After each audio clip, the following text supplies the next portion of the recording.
Salut, bonjour, bonsoir. Ça dépend kaka, il y a RO vraiment aux Zolanda. Émission na biso la famille. Balobi oyo koti pour la première fois na chaîne sa famille Bota News TV vraiment.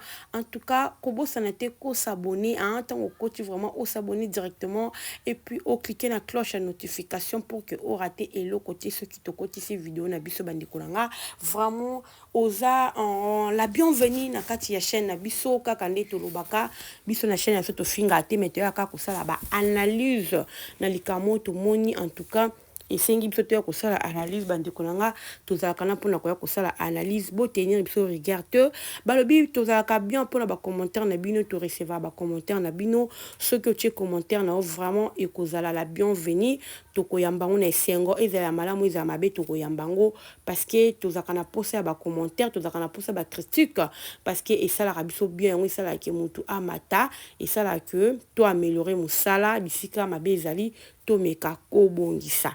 Voilà la famille en tout cas lelo vraiment na décidé ki ya koya kosala émission oyo bomoni ndi na tiena titre na ngai pe bomoni miniature na nga en tout cas na décidé ki koya kosala émission ya boye parce que nga vraiment amimi na lobilaka ba comédien mais lelo na sepela ki na ya kokota na likambo parce que nazotala na réseaux sociaux car ande totalaka nazomona tokota ba réseaux sociaux kota ba Facebook surtout ba TikTok tozomona ba insulte ba injure ndenge ezokeke ezongi toana moto kokotela te to apena moto kolobela te parce que mutu na mutu ebelo ni azosala mutu na mutu ebelo ni aelaki sur les réseaux sociaux mais eloko moko o nga na leka na sala analyse nanga c'est juste et ça par rapport ya makambizo leka entre Saratola et puis na moni Karine Mukondi na moni Era na moni ceux qui peut moura les Ketchu et les Kilenga to na moni basali live na bango moko wana na TikTok.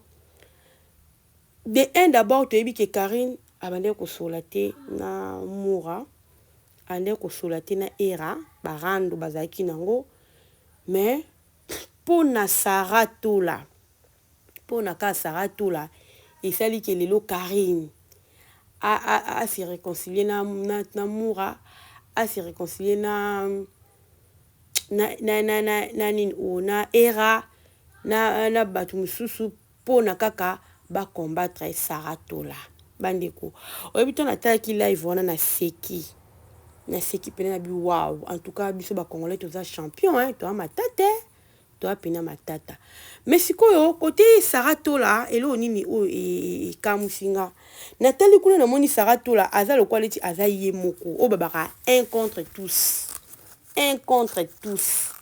mais Saratola pe azoya mabe bandeko na ngai sur les réseaux sociaux nami lobelinga moko na bi mais oyo eza nini oyo eza vraiment nini ba rancune o barando oyo ezalaka nini ezalaka di ya quoi na meki vraiment komitala de gauche à droite na bi ezalaka di ya quoi nde na baki non na mekana ko ya koloba parce que trop c'est trop siko elo kaka ezo kamusanga elo pene kamusinga mingi o petit ngala ya kosala analyse eza par rapport ya Karine Mukondi tu vois ce cause forte so pene oza forte nde bokendela na ba réseaux sociaux na bino nde bokendela na ngona ba ranking na bino wana so oza forte za yo moko ndo yeba ki ozala forte ta yo moko omona ya koluka kobenda batu mususu a côté batu moko tout temps bolobana na bino to benzi banga côté pona ka bo combattre mutu mo boy en tout cas il a ça de faiblesse tu vois il a ça de faiblesse parce que yo za makashi ozana mutu oyo bozaka nayi tango otala ki côté kuna bazami balemi satu ba on peut comprendre moi ba combattre moi selon c'est que yo koki était yo moko okoki yo moko koki ete ndo bité tikaka to sangana na bato yo poto meka kosala force poto meka ko tindika ebia parce que nga moko lokwa na okoka te eza bongo ebi malokwa bongo oh to ebi Karine Mukondi azaka très fort azaka très puissante na makambo barando o mais na ki omona ka bien te ya koluka lelo osangana ba moura pour combattre Sarah. Namoni yango vraiment bien te namoni vraiment ki donc c'est que Karine abangi Sarah toloba. Abangi Sarah koki sou ko supporter Sarah te toloba. Yeah, parce qu'ils sont fortes. Jamais ko luka ba nemi na yo. Donc ba tout le monde loba na bino na bango te. Tema ba nemi ya mutu wana. O c'est l'effort bo zali sanga pour combattre mutu moko. Tu vois? Pour combattre ka mutu moko. Donc c'est que yo mo se sentir que yo moko o asu forte. O a forte. Yango na faut appuyer batu mususu pe loka ba ba combattre ka mutu wana ba pe bazaka ba rando na yi pour kotala mura aza rando na Sarah kotala siko ele o peso comme ça ngizani. So tali bien. Mura azalaka mutu ya na côté bata théâtre azalaka muta sila Lekechu azalaka muta sila. Vous comprenez? Bon beda basangana déjà bazalaka contre Sarah Lekechu na Mura bazalaka contre Sarah pour na belle vie. Donc non bon pour na belle vie de bazalaka contre Sarah. Siko Karine Mokonzi azaka dena ba rankine bandakala na Sarah. Ya bandakala wana kutu belle vie. Ya bandakala. Siko tangu lelo Karine Mokonzi kwa azaka na ba rankine na Sarah. Abino lokwa azaka na rankine na Sarah tola kote kuna pe era baza pe ba rankine pona kota belle vie. Tikanga sikona lokwa na zanga pe na azaka na ba rankine na Sarah na era na Mura. Na luka na côté la Mura pour que et ça abiso poids to meka ko combattre Sarah. Mais il y a pas si. Il y a vraiment pas si. Il y a pas si. Et on a lobaka ba rendre onde boluka ngo. Boza pe makasi. Boza makasi bino moko. Bo benda ka batu ba côté te bo benji koto non, faut la ferme. Faut la ferme. Tant bo se lo kala bo eso pa binoti. Au mona Karine na Mura bakenda mabe o kapena bakenda mabe o ka ben site ben jour makambe belé mais le lobo finir na bino kaka pour combattre mutu c'est la honte. Il faut que tika na place na yo moko tika pa yo moko wana ila sake oui oza combattant makasi nga na ebeli Karine bongo te elekeli nga na kamwe pour na bi Karine combattant makasi mais et selinga ka na mono drôle pour le Karine na komo luka akota na ba era akota na ba Mura pona koka ko démarrer Sarah. Oh azala n'est possible au ça ngoyi moko. C'est la honte. Ils ont vraiment honte.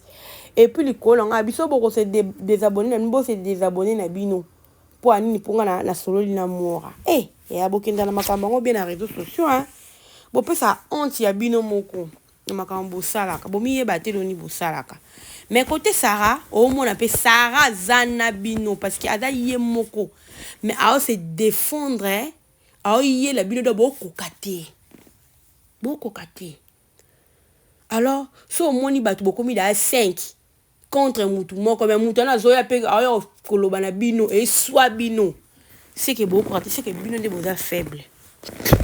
Bois faible.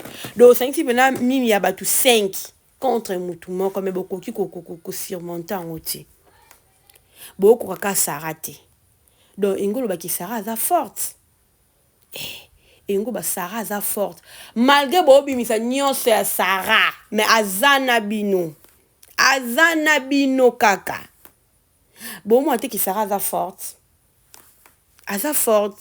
alors ndenge Sarah bon ko esopa bino ngana mona ngo ba esopa bino makasi penza po bonga ta mutu bo bimisi ba makambu ba vandi ki meme Sarah pa zo yela bino alors c'est que aza forte Sarah to là c'est que aza makasi apa makasi et puis apesa sur les réseaux sociaux autant là ba te belé contre elle et là c'est que Sarah a pesé makasi ce qui a banda ko peser kalaté mais lelo yo na monde ya internet na monde YouTube Sarah a pesé makasi a pesé pena makasi pour que mona ki 5 personnes beaucoup comme tout mon côté ya Beaucoup ka mutu moko te bino 5 bosangani mais beaucoup ko atteindre mutu moko te c'est que boa makasi te c'est que boa makasi te des fois que peut-être faut oza no yo moko mais beaucoup mi balé mi 7 ou 4 bo seli par live mais beaucoup ka mutu te so bien bo seli live bino 4 bino 5 mais ça reste bino ka yé moko boko kiti boke bo sangani sou liboke bo lobby ya et c'est nous faible makasi et c'est nous faible makasi alors Karine zala yo la barona zala yo ndengo za liboso ya kosangana na kitoko te parce que elo bobosa naka tango oloba ke so bo désabonner na bino non oza na ba chinois balinga ko déjà et puis na ba chinois balinga ka muate ba sepela na muate na ndenga finga tango yo sele loko bongo oyeba te ke okimisa ba chinois donc préférer no kimisa ba fan na opona mutu moko be o passa lo mabe non bakenda na bon te Karine bakenda na bongo te ba fan ba garda bango o beb sa relation ba fan na opona mutu moko boy non et ben kitoko te sonné kitoko te et ce n'est vraiment kitoko te Karine mon compte en tout cas mais quand on revoir et puis ozaka trop direct na ba fan kozaka trop direct na ba fan tinde ngolo ba fan ba msuku ba débat bon désabonner na bino non kozala trop direct na ba fan te pour ba fan wana posa na bango sans ba fan o sa ndenge osala te ya bato ebeye baoluka bafane aza te na bafane nde okóma na bafane nao alors nakoluka oasala associé mo boye na bato mutu mo afinga bato bayebiki afinga yo oluka babonino bakende mpona osepelisa mura eya vraiment kitoko te en tout cas ezali ka conseil taki opesa Karine Mokonzi parce que tosepela no mais makambo ekomi ndenge ekomi okende eke mabe makasi voilà en tout cas totiki bino à la prochaine bye.